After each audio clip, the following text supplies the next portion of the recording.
Get ready. Three, two, one, start.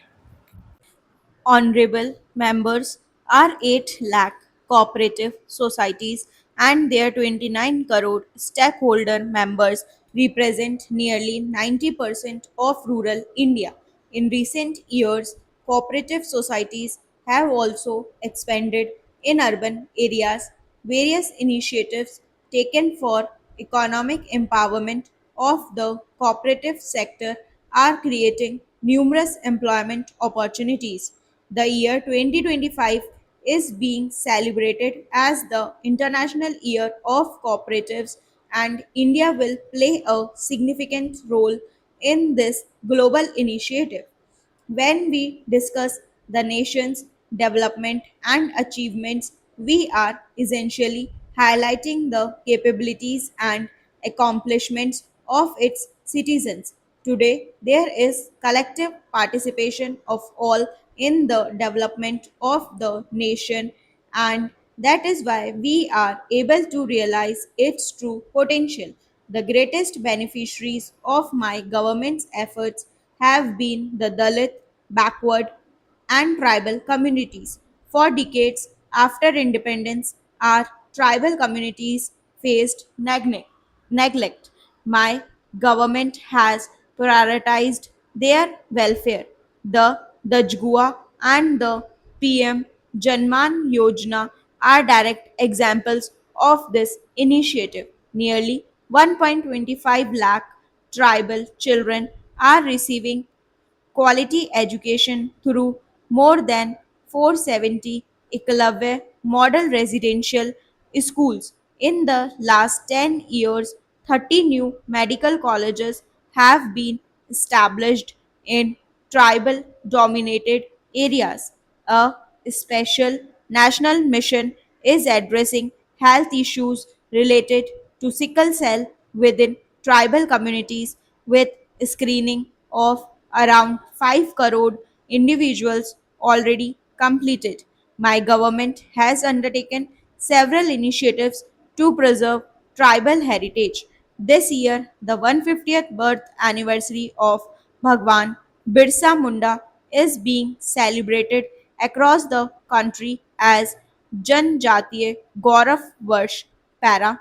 A significant measure of Viksit Bharat is balanced development of the country. No region should feel left behind in the journey of progress. My government is conscious of the aspirations of the people of the Northeast and has worked to eliminate their sense of alienation. Through more than 10 peace agreements, several factions have been brought onto the path of peace to showcase the potential of the 8 states of the Northeast to the entire country. The first ever Ashtalakshmi Mahotsav was organized.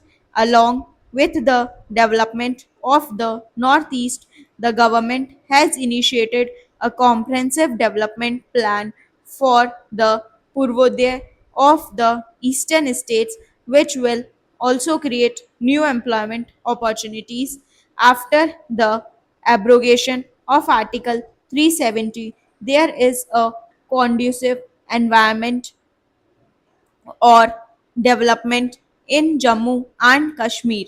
Both the Lok Sabha and Vidhan Sabha elections were conducted. Para, the success of a nation or society is inclusive and all encompassing only when it is guided by principles. Therefore, my government has always placed the fundamental principles outlined by our Constitution at the core of its policies. In the light of the Constitution, the primary ideological inspiration of my government is service. My government firmly believes that serving 140 crore citizens is its foremost duty, and it is working with utmost sensitivity in this direction to provide easy loans to the backward sections of society and sanitation workers.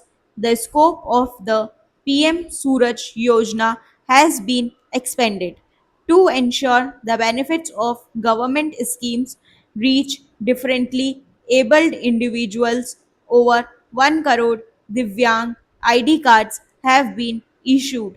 The Namaste Yojana, launched for sanitation workers, has been extended to include all those who take up the noble responsibilities of cleanliness, with the goal to ensure that no one is left behind in the journey of a Viksit Bharat. My government is working with a saturation approach. The past decade has been a period of revival of India's cultural consciousness with pride in our heritage and dedication to progress. We are shaping a future where culture and development move forward together. This year, we will celebrate the 125th birth anniversary of Dr. S.P. Mukherjee, who said true nationalism lies only in the physical unity of India but in strengthening its cultural unity. Our manuscripts are a priceless heritage containing vast knowledge that needs to be studied, researched, and utilized for the benefit of humanity. The process of digitizing and preserving these manuscripts using advanced technology is being initiated on mission mode. A significant pillar of the nation's heritage is our rich linguistic culture. I am pleased to inform you that the government has granted classical language status to Assamese, Marathi, Pali, Prakrit, and Bengali. For easy communication in all languages of India, the language platform Bhashini, powered by AI, is being widely used by the citizens of the country. Through the efforts of my government, India has established its identity as a global leader on the cultural stage. To connect all Asian Buddhist countries, my government organized the first Asian Buddhist conference last year. India also hosted the World Heritage Committee's meeting with participation from 140 countries. Through the celebration of International Yoga Day, the entire world is now embracing India's rich tradition of yoga. To take the grand edifice of progress to new glories, strong pillars are required. For India's development, my government has established three strong pillars of reform, perform, and transform, which have become synonyms of India's new governance model. Stop.